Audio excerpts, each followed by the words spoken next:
Class 1 Model Works has released highly detailed variations of the peaked roof Santa Fe Waycar in HO scale. 999609 is typical of the modern CE3 peaked roof Waycars with the red sides and yellow herald, which were selected from the 2201 and 500 series cars in 1968. These 40 cars were numbered 999600 through 999639. The distinctive yellow cupola that appeared on most of these cars denoted their assignment to transfer, local, and branch line service, although they found their way into other parts of the system. Most of the cars from the 2201 series retained their Duryea underframes and draft gear, which provided cushioning.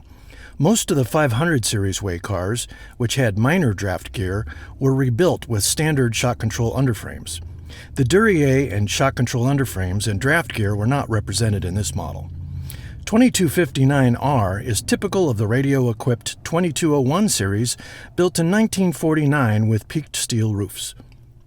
The cars were built with Duryea underframes and draft gear, which the model does not represent due to cost and time constraints. They rolled on ASF A3 ride control trucks, which canceled excess motion. The car was built with 2 toolboxes, but later one was converted as a battery box. The Morton roof walks were constructed of punch steel for traction. The end platform was wood, and the steps were steel. Overall, a very nice addition to a Santa Fe layout.